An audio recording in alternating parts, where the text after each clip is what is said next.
counseling session in which you will get the direct interaction with the counselor.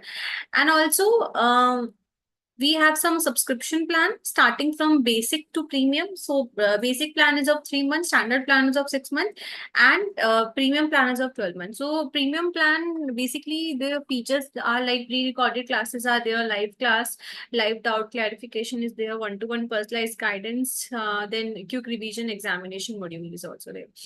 Premium plan costs around 50,000. So I would recommend all the student to take premium plan because it contain all the features that is provided by Auricle. And also for instant 20% discount, you can use my code Aanchal, Aanchal, Aanchal 20. So let's proceed with today's class. So as we have started the internal exam marathon series, so these are some core feature like we provide rapid revision of all the important topic, volatile facts we're going to discuss.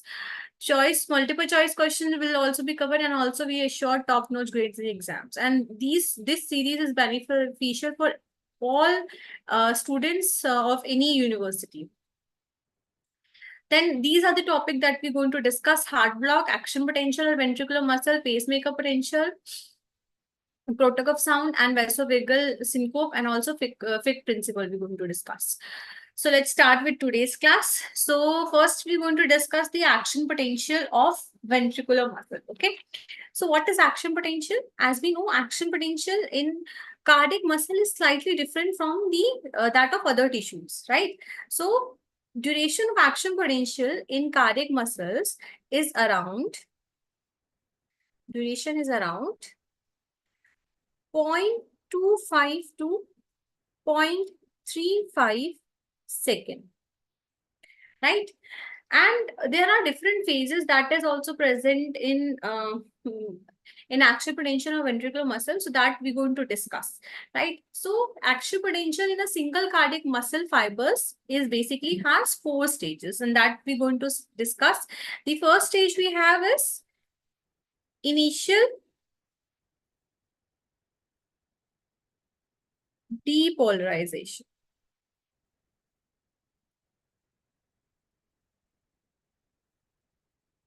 Then next we have is initial repolarization. The third stage we have is plateau or final depolarization. And finally, we get final repolarization. So all these stages we're going to discuss, and after that, we're going to discuss the ionic basis of action potential also. So as we can see in the graph also, on x-axis, there is time is representing, and on y-axis, transmembrane potential, TMP is there, right? So if we consider this as the first stage, that is initial depolarization, this as the second, that is initial repolarization, then we'll get this as the third phase, and finally fourth. And this is, we have the fifth one, right? So basically, fifth one is basically the restoration of resting membrane potential. Okay, this is restoration of RM, right?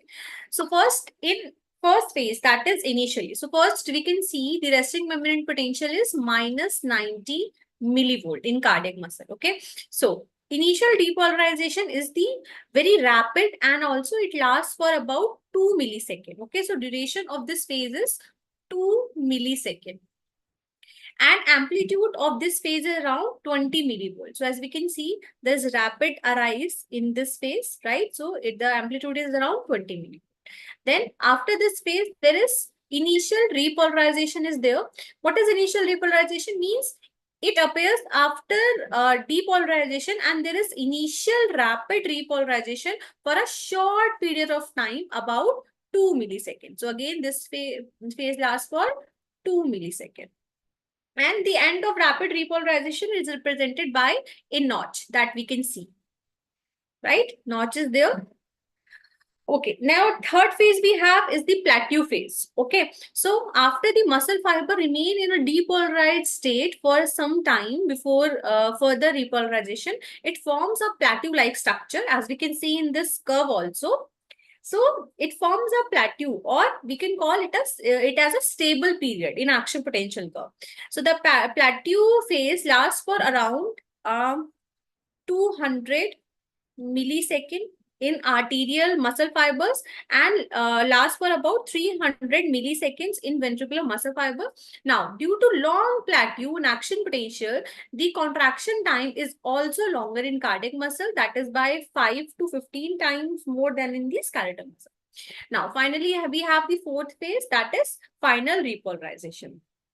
So final repolarization just occurs after this plateau phase, as we can see in this curve also. So it is a slow process and it lasts about 50 to 80 millisecond before the re-establishment of resting membrane potential. Okay, so the duration is 50 to 80 millisecond. Okay, so this is all about the different phases of action potential that occurs in cardiac muscle. But when we talk about the ionic basis of action potential, so it is slightly different. Okay, so in ionic basis also we have four phases, that is initial depolarization, then we have initial repolarization, the third we have plateau phase or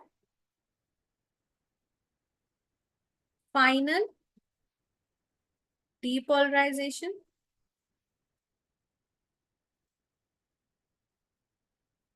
fourth final repolarization, and also the last phase we have that is not considered as ionic basis, but also it has its own important, that is restoration of resting membrane potential.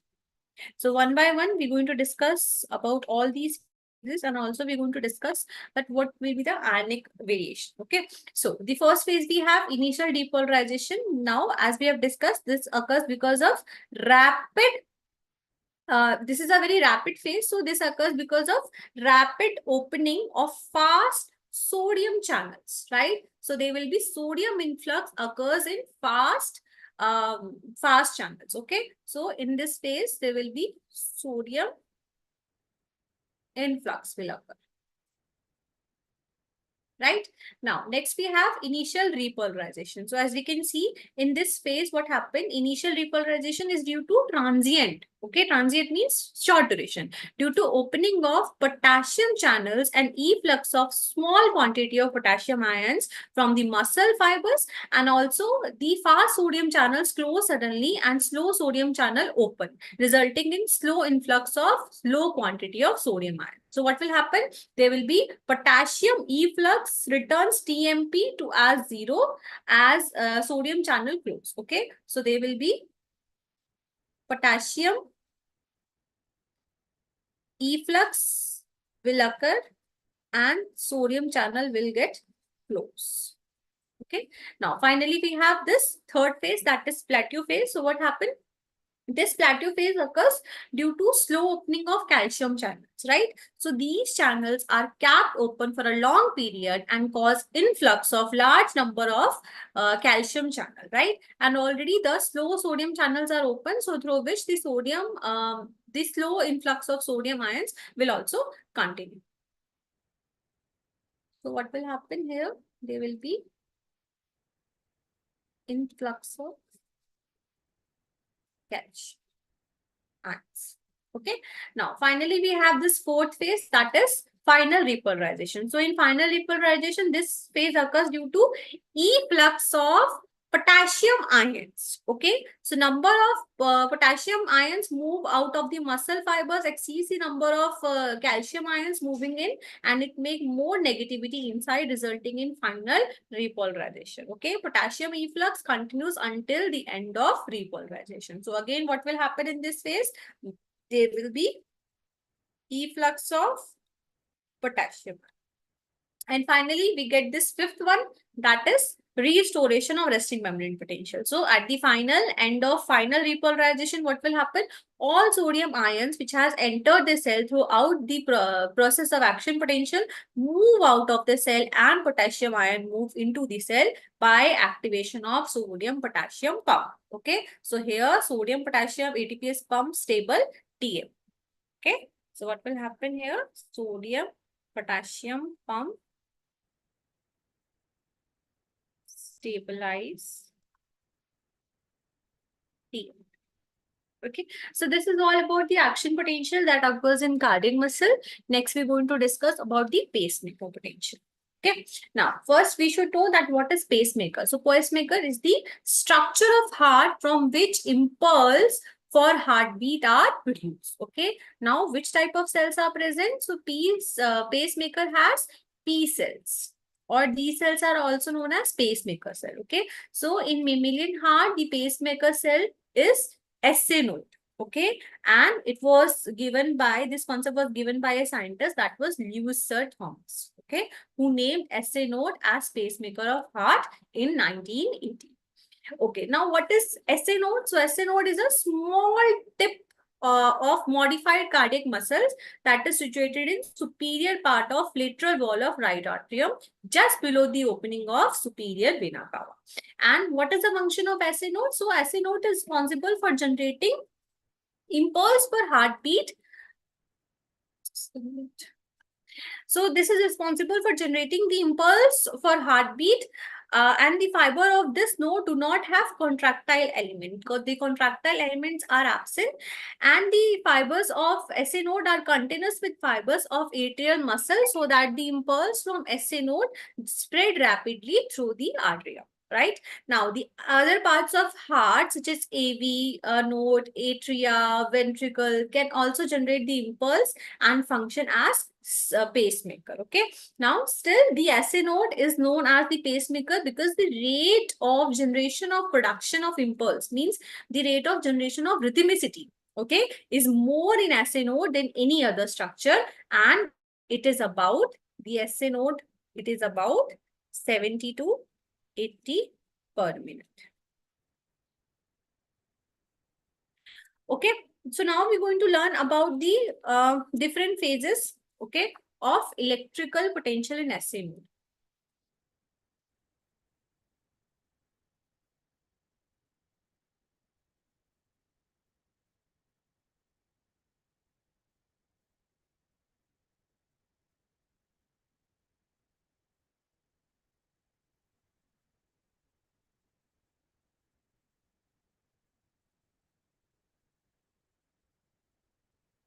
Okay, so electrical potential in SA node is different from that of cardiac muscle fibers. In SA node, each impulse triggers the next impulse, and it is mainly due to the unstable resting membrane potential. Okay, now the resting membrane potential in SA node cells exist only for a short, very short duration, and it also has negativity. Okay, that is minus 55 to minus 60 millivolt, and it is different from the negativity of minus 85 to 95 millivolt in other cardiac muscles. Okay, now we're going to discuss about the phases that occurs in action potential in SA node. So we have pacemaker potential, then rapid depolarization, and also we have rapid repolarization.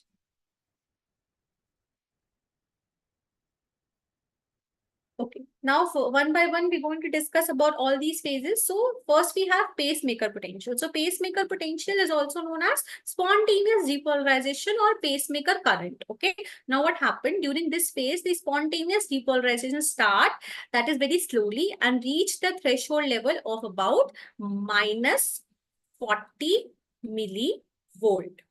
Okay, now next phase we have rapid depolarization. So what happens in this phase? Rapid potential triggers the rapid depolarization, and here the depolarization reaches the voltage around plus 5 millivolt. Okay. Now, finally, we have this phase that is rapid repolarization. So what happened in this phase? This rapid repolarization is followed by rapid repolarization.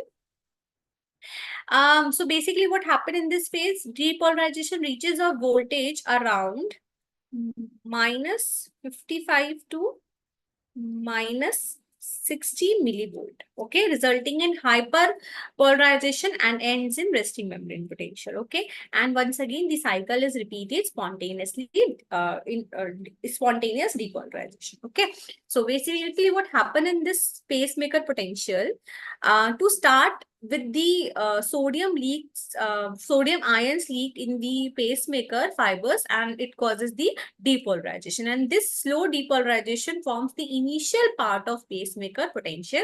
And also in this phase, what happens, calcium channels start opening, and after beginning there will be a slow influx of calcium ions which causes further depolarization in the same slower rate. Okay, so there will be the initial part of pacemaker potential is due to the slow influx of sodium ions, and the later part is due to the slow influx of calcium. Okay, so this is all about the electrical potential that occurs in SA.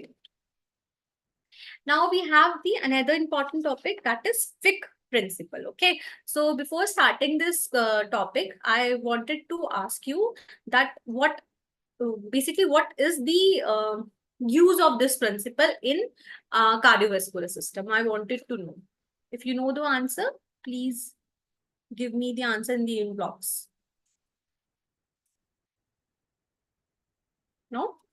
Okay, so we're going to discuss that basically several methods are available to measure cardiac output, and each method has got its own advantage and disadvantage also, right? So generally the safe and accurate method is preferred, and also in view of safety, always non-invasive methods are preferred. So the non-invasive method is also accepted provided it gives a accurate result. And also, what is the difference between invasive and non-invasive? So basically, invasive methods are those which refers to a procedure which involve invasion or penetration of healthy tissues, organs, or part of the body by means of perforation, right? Puncture, incision, injection, or the procedure like catheterization. Whereas the non-invasive process means the procedure that does not involve invasion or penetration of tissue, organ, or any other part of the body. Okay, so today we're going to discuss the Fick principle that is used in the measurement of the cardiac output also. So cardiac output is basically measured by Fick using Fick principle, that is volume of blood ejected by left ventricle per unit of time. Okay, so there is a scientist called Adolf Fick who discovered this principle in 1870. So according to him, the amount of a substance taken up by an organ or by the whole body or given out in a unit of time is the product of amount blood flowing through the organ and the arteriovenous difference of the substance across the organ. Okay, so according to this rule, we can use this formula: amount of substance taken or given is equals to amount of blood flow per minute into arteriovenous difference. Okay, now we're going to discuss this formula with the help of an example. So for example, if we consider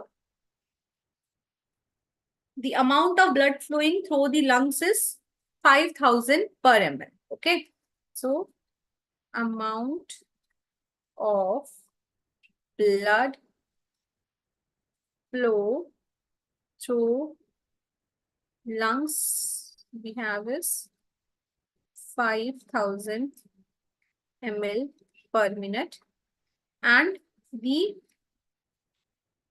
O2 content present in arterial blood Let's consider it as 20 ml per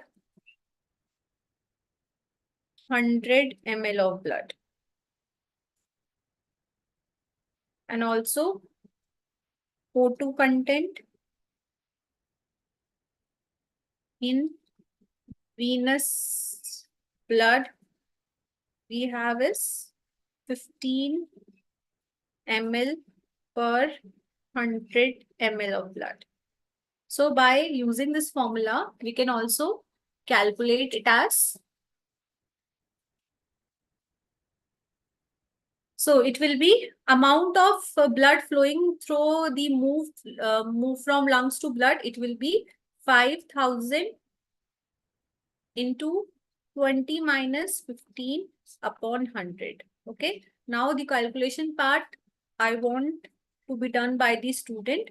So I'm giving you 20 seconds to give me the answer. Okay. Your time starts now.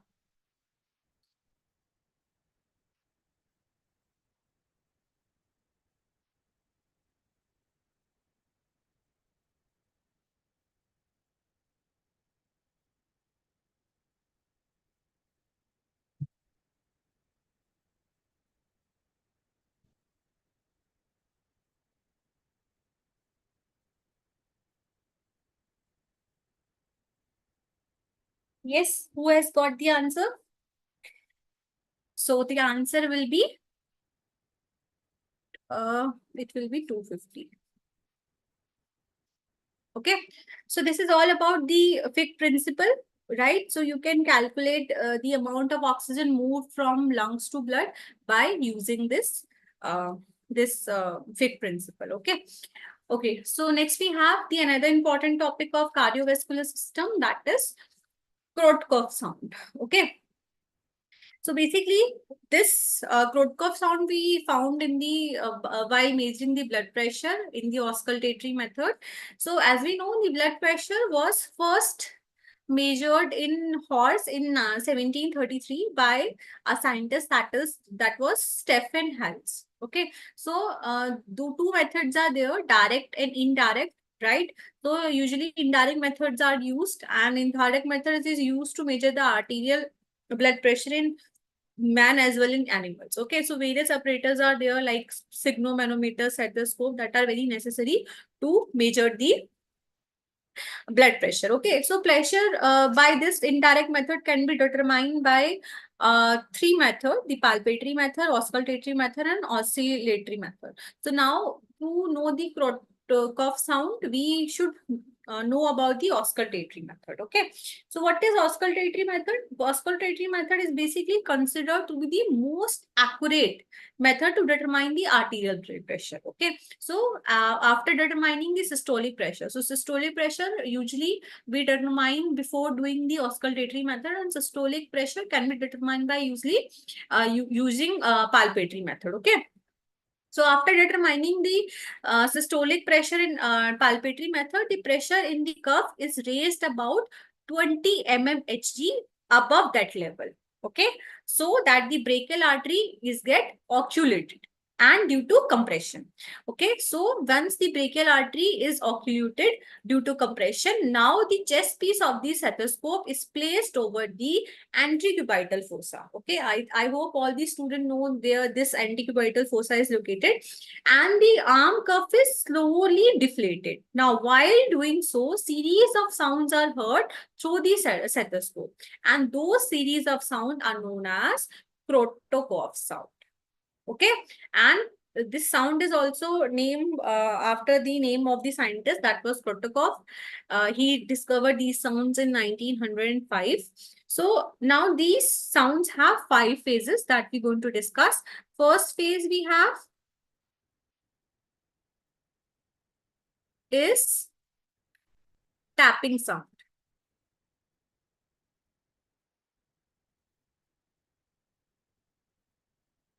Then second phase we have is murmuring sound.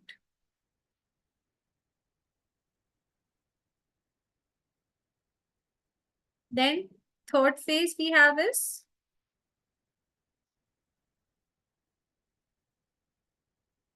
gong sound. Fourth, we have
please allow me to share the screen.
I got disconnected. Please allow me to share the screen.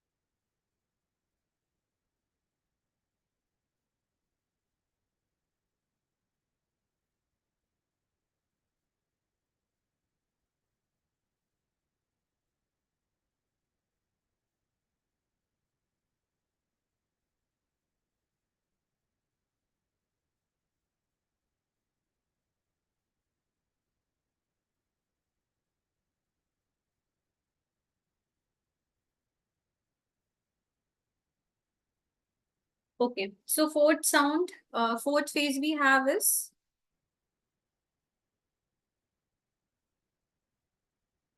muffled sound.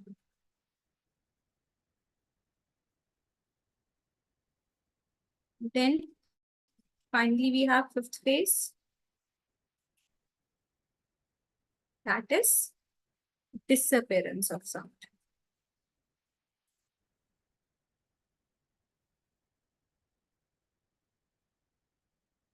Okay, so one by one, we're going to discuss the different phases.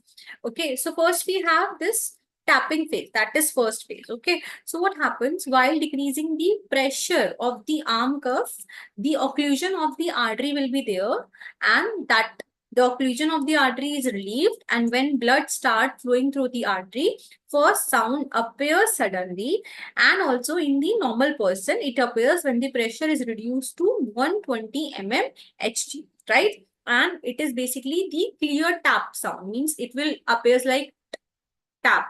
Okay, it will be like that. Now, the appearance of tapping sound indicates systolic pressure. Okay, so this will be indicating the appearance of systolic pressure.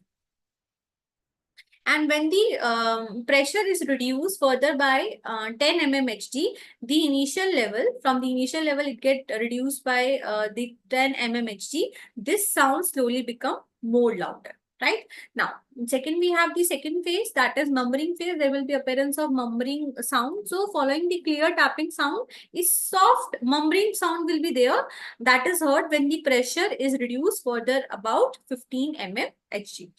Okay, now the third we have is gong sound. So after the murmuring sound will be over, so there will be very clear and louder sound will be heard, and it will be gong sound. Okay, and it heard while reducing the pressure about about lower than the second sound, that is about 15 mmHg. Finally, then we get the fourth sound, that is muffled sound. So next for the gong type, there will be arrival of the mild and muffled sound that is heard when the pressure is more reduced to about 5 mmHg, less than the third phase. Right now, finally, we appear the fifth one, that is disappearance of sound. Okay, and this will indicate the presence of diastolic pressure. Okay, so what happens? Muffling sound basically disappear, right?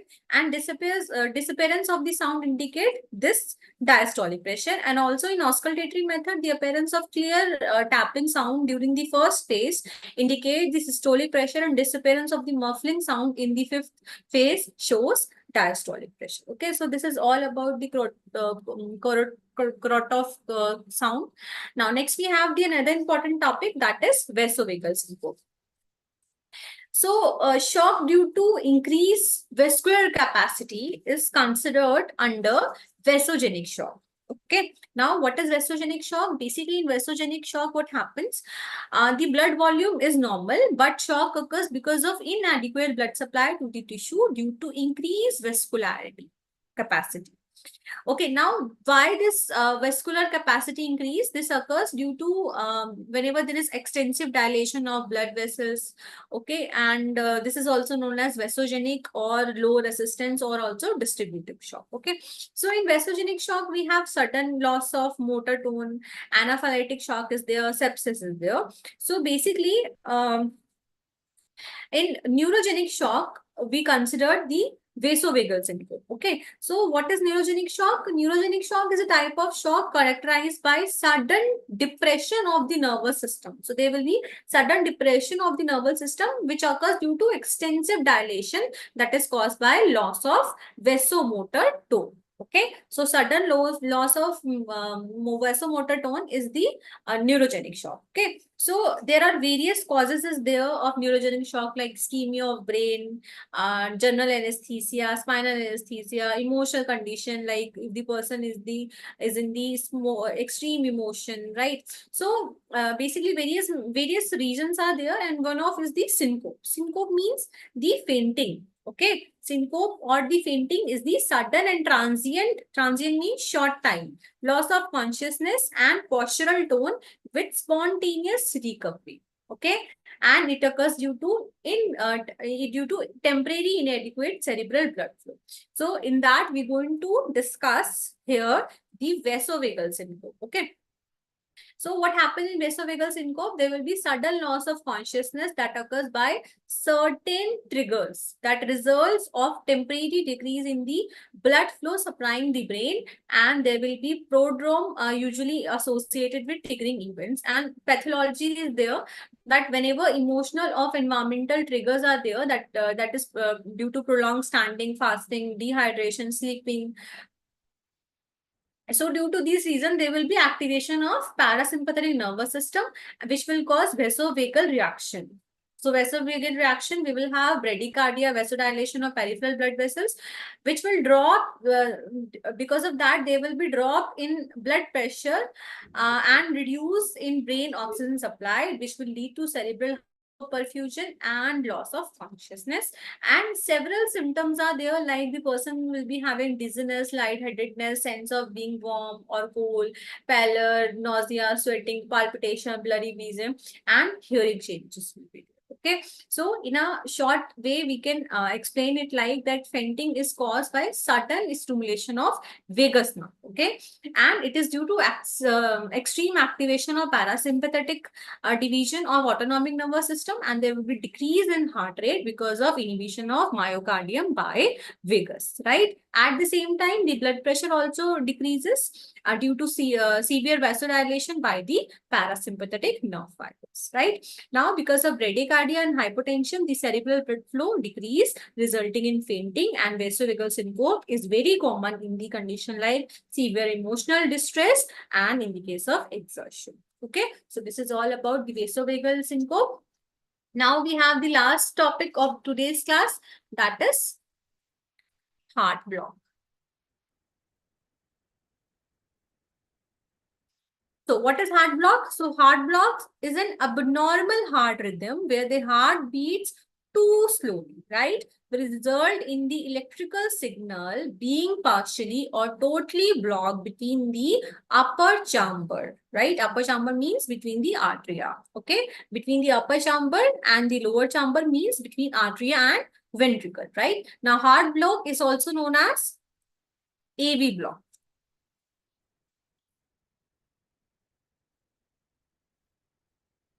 Okay, so there are several risk factors are there. Okay, so risk factor like the heart block is can be occurred in the older age.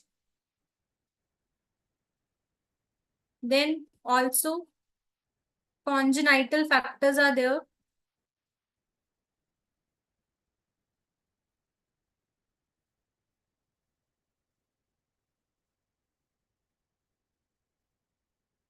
Then